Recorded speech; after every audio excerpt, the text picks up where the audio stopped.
A decisão do ministro Flávio Dino de tentar blindar Alexandre de Moraes das sanções dos Estados Unidos gerou uma divisão dentro do Supremo Tribunal Federal. Ele usou uma ação relacionada ao rompimento da barragem de Mariana para determinar que qualquer ordem estrangeira seja homologada pelo STF antes de ter a validade no Brasil. A medida se sobrepôs ao relator original do tema, Cristiano Zanin, que defendia mais cautela e pretendia ouvir bancos, o governo e outras partes envolvidas. E com isso, Dino enviou um recado direto às instituições financeiras. Elas estão proibidas de aplicar as sanções contra Moraes e podem ser punidas caso descumpram a ordem. Segundo integrantes do STF, a decisão foi uma proposta, na verdade, uma resposta à pressão do governo Trump e às dúvidas sobre a firmeza dos bancos diante do cenário. Dino sustenta que leis e ordens de outros países não têm efeito automático sobre pessoas e fatos ocorridos em território brasileiro. A posição dividiu o tribunal e deixou os bancos em uma situação delicada. De um lado, a determinação do Supremo, já do outro, o risco de represálias nos mercados internacionais se houver descumprimento da Lei Magnitsky. Especialistas avaliam que a decisão tem peso mais político do que jurídico, até porque poucas horas depois o Departamento de Estado dos Estados Unidos reforçou que nenhum tribunal estrangeiro pode anular as sanções norte-americanas e manteve as restrições a Alexandre de Moraes. Para o ministro Flávio Dino, porém, o recado é bem claro. O Brasil não pode se submeter a determinações unilaterais de outros países, sob pena de ferir a soberania nacional. Será que tá certo? Quem vai responder para a gente é o advogado especialista em Direito e Negócios Internacionais, Paulo Eno. Muito boa noite e já agradeço pela sua presença aqui com a gente. Boa noite, André. É uma alegria estar aqui com vocês. Maravilha. Então, responde para a gente. Essa lei, como é que está, na opinião do senhor? Ela está valendo? Bom, o que não tem se dito sobre a Lei Magnitsky é que, assim como em qualquer país democrático, ela prescinde de um procedimento em contraditório, com ampla defesa, para ser aplicado.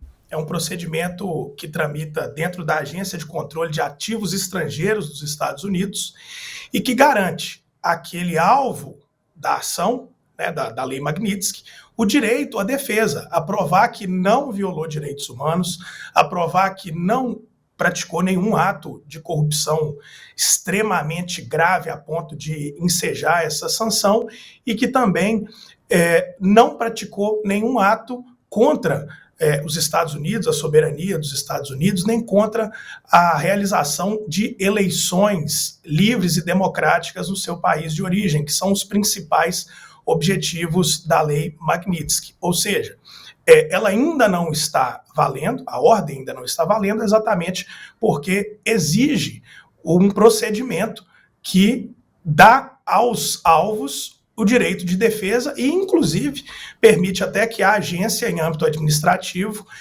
entenda que não seria aplicável a Lei Magnitsky àquele alvo, né, agora aí os ministros do Supremo Tribunal Federal e alguns políticos. Então, por isso que até então há esse ato entre o ato declarado do governo norte-americano e, de fato, a ausência de aplicabilidade até agora.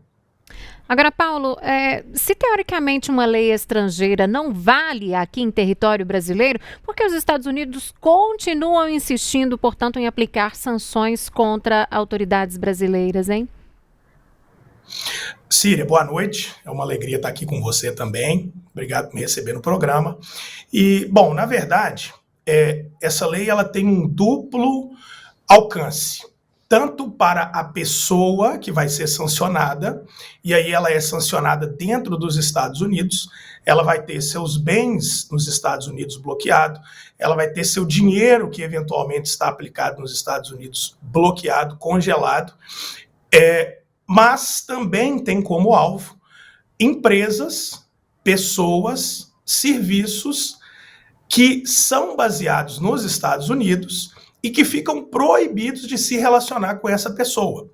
Então, a tentativa é de pressionar o alvo para que ele deixe de praticar o que eventualmente esteja praticando, né? No caso aqui do nosso Supremo Tribunal Federal, pressionar de forma direta e indireta para que se siga algum caminho ou não, ou até mesmo pressionar o próprio governo federal para que tome uma atitude conforme o que o governo norte-americano quer. E o que dificulta mesmo a vida dos alvos é exatamente ficar sem acesso a os serviços, principalmente, das empresas que estão sediadas e que têm relacionamentos nos Estados Unidos. Então vamos pensar o seguinte: se o ministro Alexandre de Moraes, hipoteticamente, não tem 1 centavo nos Estados Unidos, não tem um imóvel nos Estados Unidos, não tem nenhum relacionamento financeiro dentro do território dos Estados Unidos, ele diretamente não é afetado, mas indiretamente vai ser porque bancos, seguradoras, provedores de internet, que seja, por exemplo, Google, Amazon, Meta, são sediados nos Estados Unidos e ficam proibidos de se relacionar com o alvo, no nosso caso hipotético aqui, com Alexandre de Moraes. Então, daí que vem a eficácia dessa lei.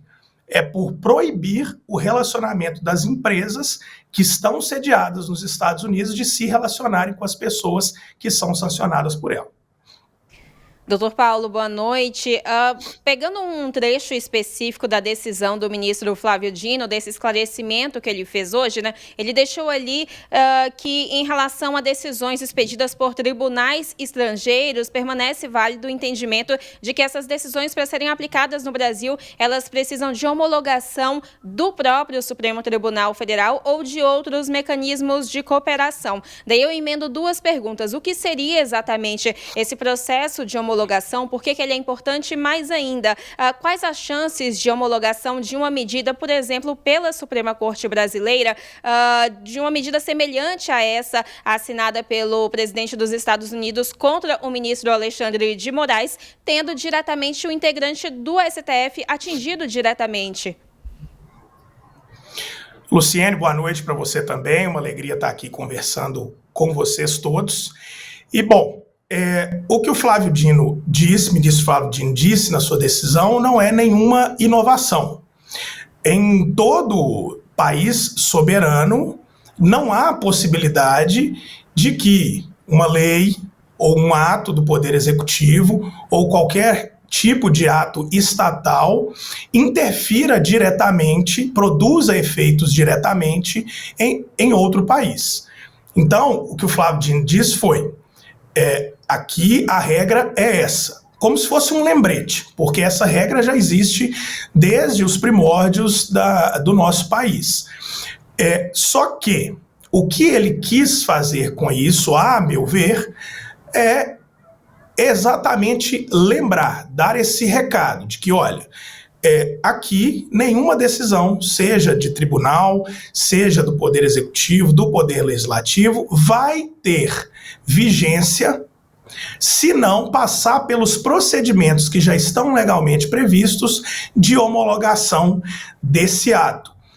Mais ou menos, é como se fosse, para buscar um exemplo numa memória mais recente, o caso dos jogadores de futebol que são condenados em justiça estrangeira, mas para a pena deles valer no Brasil, esse processo judicial, essa sentença, essa decisão precisa ser reavaliada aqui no Brasil, segundo os nossos critérios, para que, enfim, então, esse condenado cumpra pena aqui no Brasil.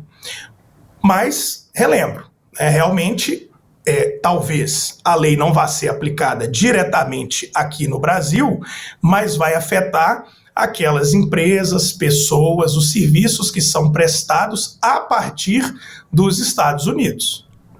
Agora, o senhor vê essa decisão do ministro Flávio Dino mais como uma decisão política ou a gente está falando de uma questão constitucional mesmo?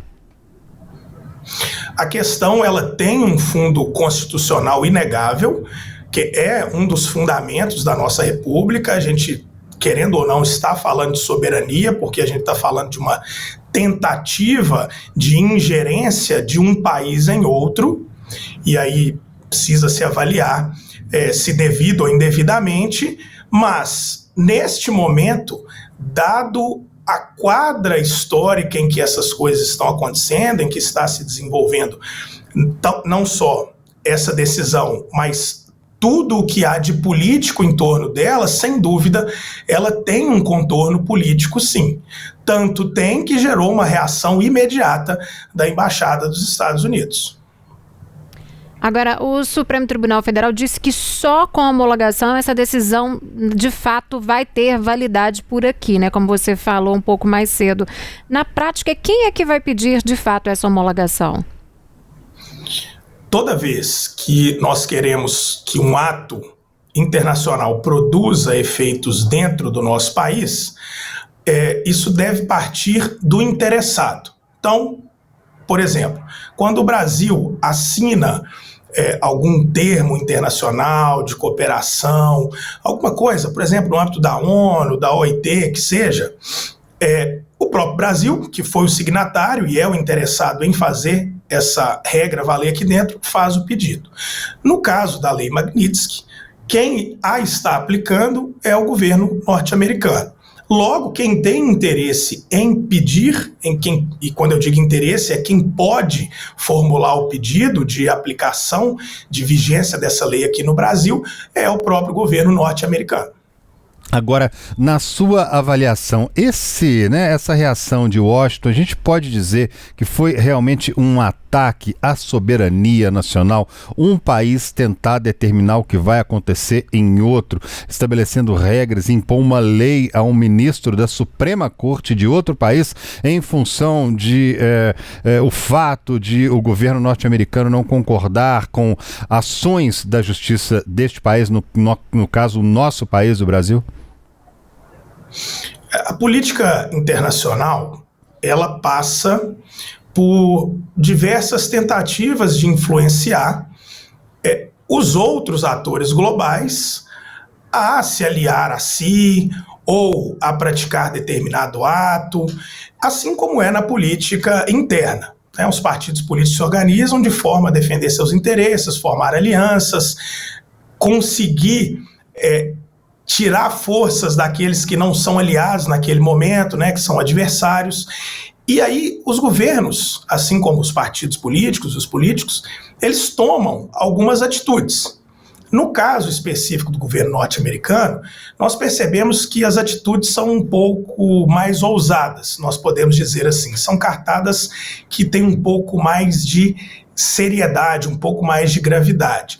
Mas o nosso passado recente, da história aqui do governo norte-americano, assim como também na outra gestão do presidente Donald Trump, é perceptível que às vezes ele lança mão dessas cartadas mais pesadas, mais agressivas, para poder exercer uma pressão um pouco maior. Então, para mim, nesse momento, a gente precisa observar primeiro se de fato a lei Magnitsky vai ser aplicada, se de fato, por exemplo, o tarifaço vai se manter por mais tempo, porque isso pode ser apenas uma jogada política para conseguir, de repente, fazer com que o governo brasileiro ceda aos interesses declarados dos Estados Unidos e alguns outros não declarados, mas que não seria, pelo menos até agora, até hoje, no meu sentir, uma violação de soberania. É uma tentativa de ingerência em outro país, dentro de outro país, ou seja, fora da jurisdição dos Estados Unidos, por assim dizer, mas talvez não seja ainda uma violação à soberania, mas sim uma jogada política para que o governo norte-americano consiga, de repente, aquilo que ele tem buscado, que aí, a meu ver, me permita só complementar, tem, por exemplo, o processo do ex-presidente Jair Bolsonaro como plano de fundo, mas, na verdade, tem uma preocupação muito maior com a força que os BRICS estão assumindo, com a adesão de países de relevância, como os últimos mais recentes que entraram, os Emirados Árabes Unidos, por exemplo, para que não se consiga construir a desdolarização da economia mundial. Esse, para mim, é o maior risco que o governo norte-americano quer evitar. Eles não querem deixar de ser a âncora comercial do mundo, não querem que a moeda deles deixe de ser a âncora comercial do mundo.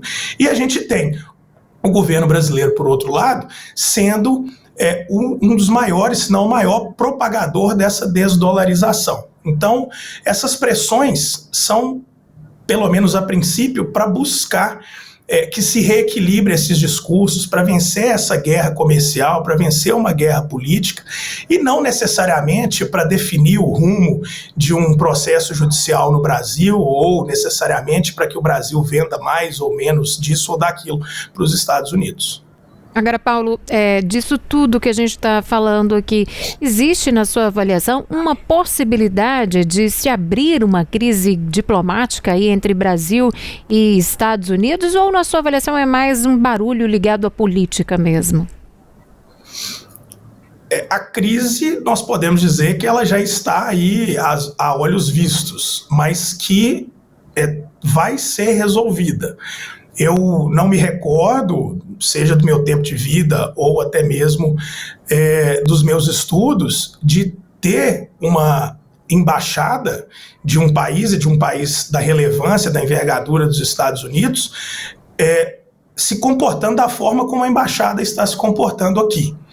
Há alguns analistas que dizem que esse comportamento é um comportamento pré-determinado pelo governo dos Estados Unidos para tentar buscar um rompimento diplomático mesmo, ou seja, a expulsão da embaixada dos Estados Unidos aqui do Brasil, para escalar a tensão entre Brasil e Estados Unidos e, de repente, autorizar o governo norte-americano a legitimar, politicamente, a tomar algumas outras medidas mais drásticas, sempre tendente a esses objetivos que eu listei aqui agora há pouco.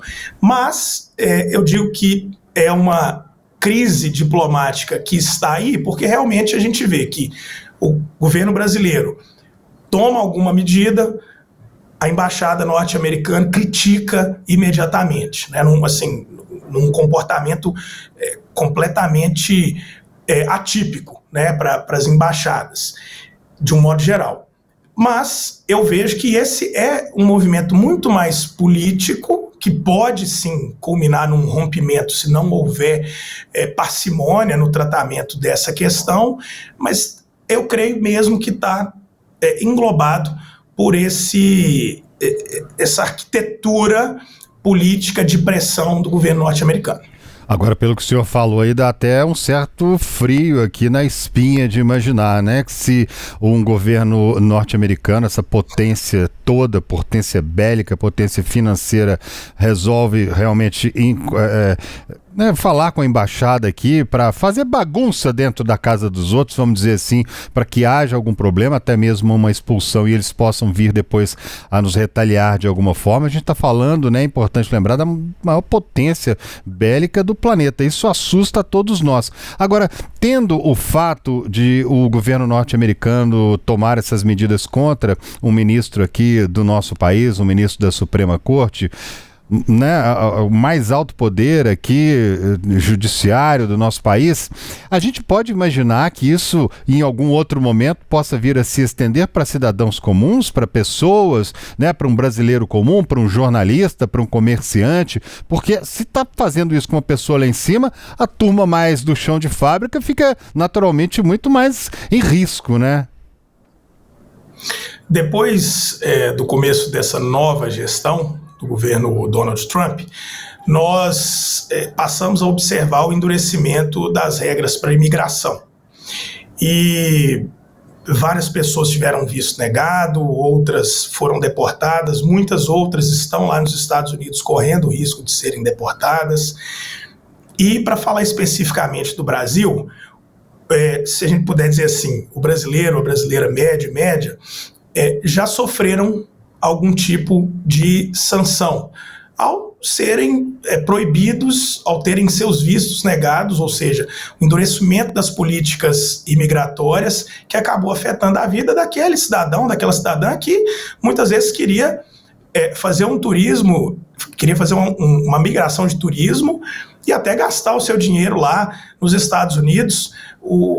Li mais recentemente também que nos últimos 3 meses houve um decréscimo significativo na entrada de turistas lá nos Estados Unidos, inclusive de visitantes na Disney, por exemplo. Então, o brasileiro médio, ele já está sendo afetado porque agora ele tem muito mais dificuldade de entrar no território norte-americano. Inclusive, aqueles que já têm visto podem ser revistados no momento da entrada no país norte-americano, podem ter o seu telefone revistado, e se as autoridades imigratórias encontrarem ali no telefone alguma coisa que a desabone, e isso é completamente discricionário, eles podem devolver da porta da casa deles esse brasileiro, assim como qualquer outro estrangeiro, como já aconteceu algumas vezes aí, mais no começo da gestão nós vimos. Então, é possível que se estenda a brasileiros e brasileiras comuns? É possível. É provável? Não é provável. Por quê? A gente está falando de um movimento que é político, que está buscando pressionar o governo brasileiro a tomar certas atitudes, ou a abster de tomar, né, a depender do caso, e não ter brasileiros, não ter estrangeiros dentro dos Estados Unidos não é bom para a economia deles, assim como não é bom para a economia de nenhum país. Então, o que me leva a crer que é muito improvável que sanções dessa natureza, punitivas da Lei Magnitsky, chegue ao brasileiro comum. Talvez a gente pode ter jornalistas que sejam alvo em algum momento, talvez, mas aí vai depender do relacionamento deles com o governo, da relevância deles para poder influenciar decisões que afetem a relação com os Estados Unidos. E eu digo que eventualmente pode, porque a princípio estava restrito aos membros do STF e seus familiares, inclusive crianças, né, filhos e filhas deles, mas agora já chegou a alguns políticos. Então, todo mundo que gravita nesse cenário de política internacional é um alvo em potencial. Agora, Paulo, na sua avaliação, o Supremo está defendendo de fato a Constituição ou está tentando blindar de alguma forma o ministro Alexandre de Moraes com essas reações? Bom, a nossa Suprema Corte tem historicamente um comportamento corporativista, ou seja, aquela tendência de proteger os seus contra ataques internos de quem quer que seja. Então, a gente já viu episódios semelhantes quando o Congresso estava em guerra com o Supremo, quando o Executivo estava em guerra com o Supremo, e o mesmo vale para agora, né? Então, há sim uma tendência corporativista de autodefesa, de autoproteção. Isso é inegável. Mas eu entendo que essa defesa, essa autodefesa, como um poder constituído, independente, autônomo, que é o Poder Judiciário, e aí na sua cúpula, que é o Supremo Tribunal Federal, também está cumprindo um papel de não se curvar aos interesses de um outro país, principalmente quando a gente diz que o judiciário não pode tomar decisões políticas, ou seja, ele não pode simplesmente acolher a interferência de quem quer que seja, que não participe do processo, porque o presidente da República do Brasil quis, porque o presidente da República dos Estados Unidos quis, ou de qualquer outro país. Então é um papel duplo. Há um mecanismo de autodefesa, sim, aí não seria só a defesa do ministro Alexandre de Moraes, mas qualquer membro da corte que fosse alvo de agressões seria defendido pelos pares, como só ia acontecer, ainda nós estamos dizendo que são apenas 11, né? Mas há também esse elemento de defesa do próprio país, do próprio poder contra essas ingerências externas. Tá certo, Paulo. A gente agradece muito a sua participação aqui conosco hoje. O Paulo, que é advogado, especialista em Direito e Negócios Internacionais. Paulo Henon, ótima noite para você e até uma próxima oportunidade. Muito obrigado, André, Síria, Luciene. Foi um prazer estar aqui com vocês. Um ótimo programa.